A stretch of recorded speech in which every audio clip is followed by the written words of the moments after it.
What are you doing?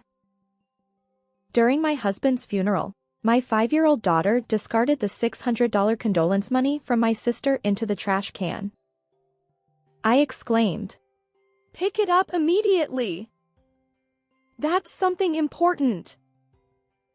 Startled by my voice, my daughter muttered, "This is unnecessary," tears welling up in her eyes. I retorted, "That can't be true." "Well then, Dad wants you to check the contents." Even though my husband was no longer in this world, why was my daughter saying such things? At that moment, I recalled something. Could it be that she was hearing it again? Swiftly, I picked up the condolence money, maintaining a calm facade. After everyone had left, I opened the envelope, and what I saw was beyond belief. My name is Olivia Brown, and I'm a 31-year-old nurse. I have a sister named Elsa, and we've been arguing since childhood. Elsa seems to dislike me for various reasons and takes every opportunity to harass me when our parents aren't looking. I remember once asking her for the reason behind her behavior, and she replied, "You took Mom and Dad away from me." Our kind parents treated both of us equally, but it seems that wasn't enough for Elsa.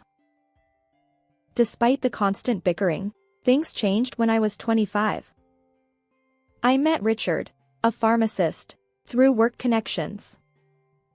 Our relationship blossomed smoothly, and we eventually got married and had a daughter. However, Elsa didn't approve and started contacting me just to make snide remarks. "He seems shady and untrustworthy. Definitely going to cheat on you, right? You should break up." Not only did she criticize me, but she also insulted my husband, Richard. Frustrated, I stopped answering her calls. But then she bombarded me with an avalanche of emails. Even after our daughter was born, the stress of parenting made me feel like I was on the edge. Avoiding my sister as much as possible, I visited our parents' house one day. To my surprise, Elsa, who rarely came home, was there. I don't want to deal with this. I thought I'd finish my business and leave quickly. Little did I know that my sister had something devious up her sleeve. "Did you receive my gift?" With a wicked smile, she whispered from behind. "Huh? What are you talking about?" "I sent something nice for your daughter's 5th birthday. "Oh, really? Thanks. I'll let you know when it arrives." Seeing my cautious response, Elsa looked satisfied and muttered, before leaving the house, "My condolences." Wait, what does she mean by that? Then, my husband called me. Elsa sent a package. It seems like a birthday gift for Emma. Huh? She hasn't sent anything in the past 5 years. Richard was right. My sister had never sent anything for Emma's birthday or any other occasion in the 5 years since her birth. But there was something unsettling about Elsa's recent behavior. "Feel free to throw it away if it's something strange," I told my husband. He opened the package and said, "Looks like fancy pastries from a famous bakery." For a moment, I thought I was overreacting, but something bothered me. Would my sister really send such treats to Emma? Lost in thought, I remained silent, listening to the voices on the other end of the phone. My husband scolded Emma. "Give it back." And then Emma's high-pitched voice chimed in. "But I can't eat this. It'll upset my stomach." My husband insisted. "That doesn't mean you should throw food in the trash." Meanwhile, Emma continued to sob, repeating, "But..." Upon hearing that conversation, I exclaimed in a loud voice, "Richard! Wait!" and shared Emma's story with Richard. Initially skeptical, my husband seemed to sense something as he listened to my account. He apologized. If you insist, I'll check the suites in my office. Sorry for getting upset. Emma's mood improved after his apology, and she cheerfully added, It's okay, but usually, I take good care of my food. Hearing their conversation over the phone, I felt relieved and ended the call. Later that night, Richard revealed an astonishing truth. When I had it checked at our university hospital, the pastries turned out to contain a potent laxative. I gasped. Are you serious? Someone must have injected it without opening the package. I shuddered, thinking about Emma potentially eating them. Richard reassured me. We didn't notice anything. Emma's vigilance saved us. Agreed. If my sister sends anything else, let's dispose of it without opening it. Filled with fear and anger at Elsa's abnormal behavior, I immediately contacted her. Why did you send something like that? Oh, it arrived safely. How was it? Impressive, right? What do you mean? I didn't eat those pastries. You've gone too far. Realizing her plan had failed due to my words, Elsa muttered, Honestly, you've always annoyed me. You should become even more miserable. Then she abruptly hung up the phone. Is she planning to harm Emma again? Terrified by my sister's words, I discussed with Richard and decided to prioritize our daughter's safety by adjusting our work schedules. Our days were far from happy as we lived cautiously, unable to go out on weekends and keeping the curtains drawn day and night. Whether Elsa knew it or not, she hadn't sent a single phone call or email, leaving me wondering if she'd given up entirely. And in the blink of an eye, 4 months had passed since the pastries incident. On a hot summer night when my guard had slightly lowered, I murmured to myself while putting Emma to bed. Lately, Elsa has been quiet, and our days are peaceful. Just then, my phone rang loudly, and it was the hospital calling to inform me that my husband had been rushed to the emergency room. They said he was in critical condition. I immediately took Emma and headed to the hospital where he had been taken. Upon arriving at the hospital room, I was met with the sight of my husband lying there, seemingly asleep. No treatments or machines were attached to him. The nurse's intuition told me, "Oh, he's beyond saving." The subsequent memories are hazy, and I can't recall exactly what the hospital staff explained to me or how I conveyed the situation to Emma. But one thing remains vivid: the doctor's words. It's difficult to attribute this to an accident. He might have been harmed by someone. What does that mean? I heard Richard collapsed in an alley, alone, with no one around. With a heavy heart, the day of parting with my husband arrived.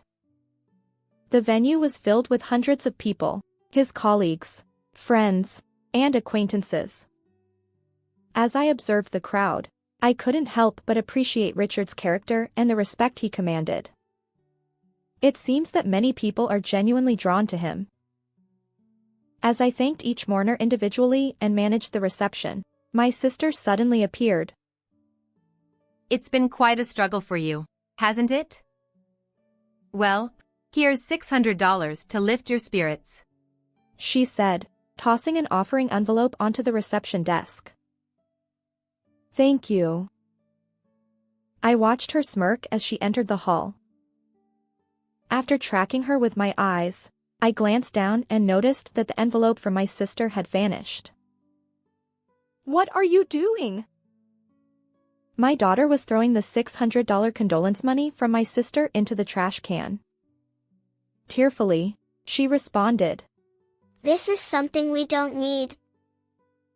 Shocked by her defiance, I insisted. That can't be true. Pick it up immediately. Then, check the contents.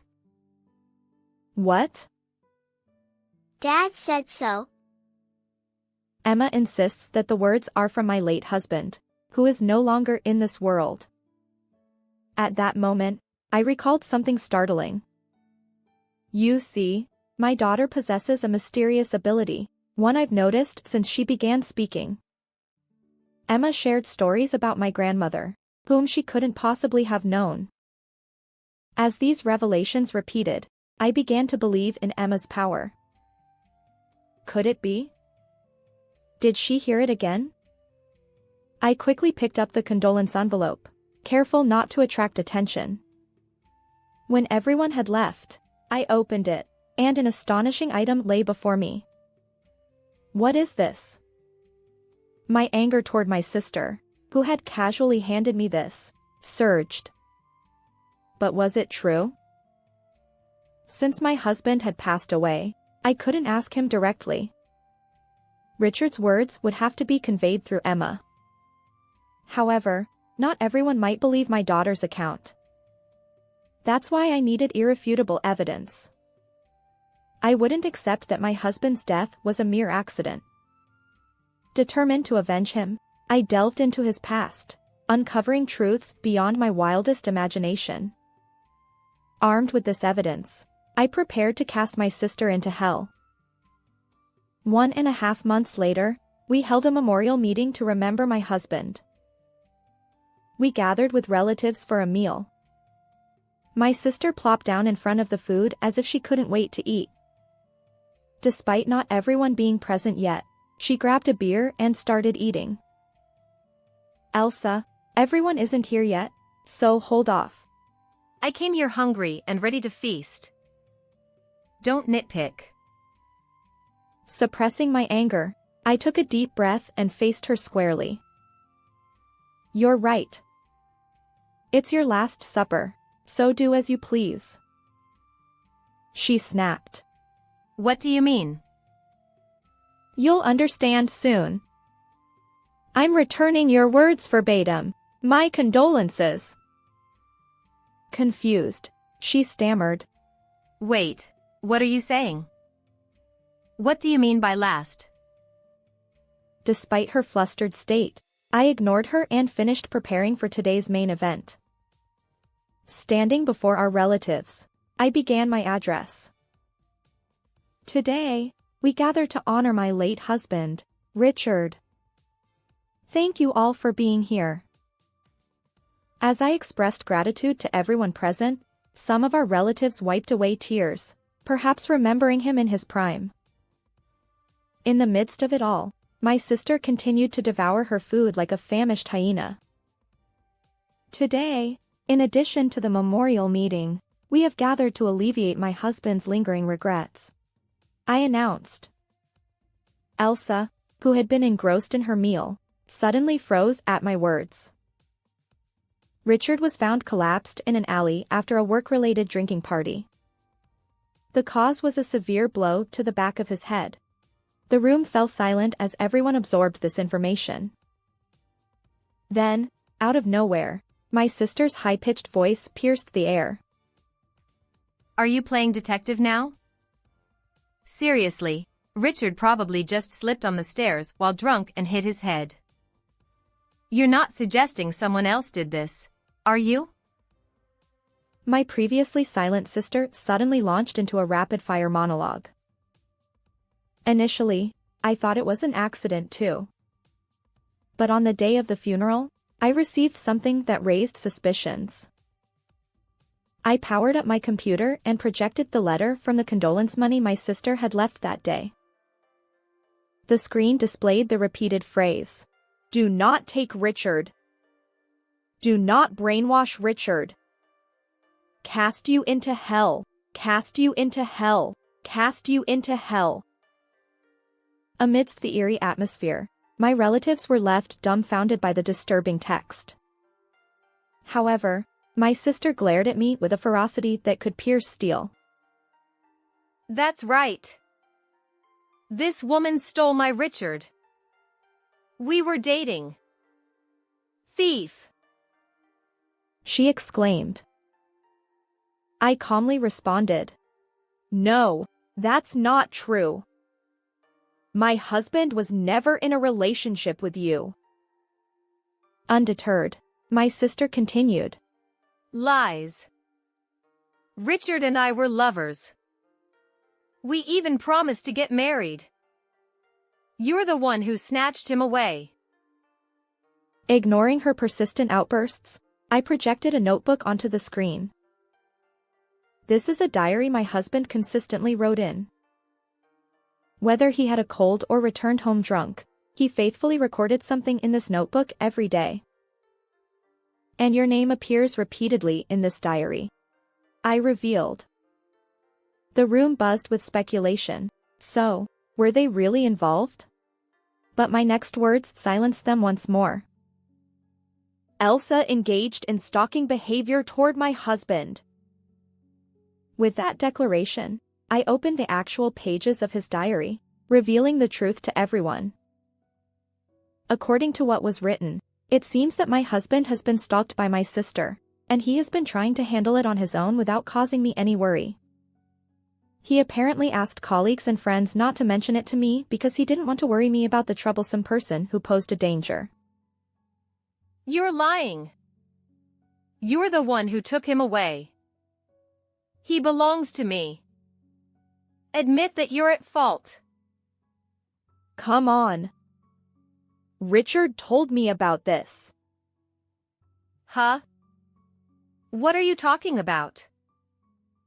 Emma has a mysterious ability. She can communicate with the deceased. Upon hearing these words, my sister and everyone present exchanged surprised glances. The reason I decided to look at my husband's diary was because my daughter had informed me that Richard had said Elsa was stalking him. Wait, are you kidding me? She has psychic abilities? Creepy. My sister burst into laughter, then turned to Emma and spat out. Disgusting. Fed up with her behavior, I confronted my sister. Who's the creepy one here? You relentlessly pursued Richard and then sent him to the afterlife. Wait, what? What do you mean? You seem quite shaken. Well, of course. You suddenly dropped that bombshell on me. As the tension rose among the relatives, I glanced at them and then returned to my computer, playing a certain video once more. That was a recording on my husband's smartphone of a conversation when my husband was summoned by my sister on the day he passed away. He felt in danger, so he secretly recorded the video to avoid alerting my sister. Additionally, the video clearly captured Elsa pushing my husband down the stairs. No, no! Stop it! Delete it! This is evidence. Why? His phone was shattered. How? My husband's phone lay broken next to him, the screen shattered into pieces. However, somehow, the data inside was recovered. I thought there was no way it would be discovered. At that moment, my daughter Emma arrived and playfully tapped my sister's shoulder. Aunt Elsa, ever heard of, what goes around comes around? If you harm others, it'll come back to haunt you. Dad says so. Clearly, everyone around was surprised by the words that a 5-year-old wouldn't normally use, and my sister, finally believing in my daughter's abilities, began to tremble. I just wanted to take everything away from you. I apologize. Please forgive me. With a tear-streaked face, Elsa clung to my feet, but I forcefully pushed her away. I'll never forgive you for taking away my beloved husband, Emma's adored dad. With determination, I uttered those words, and my sister collapsed to her knees.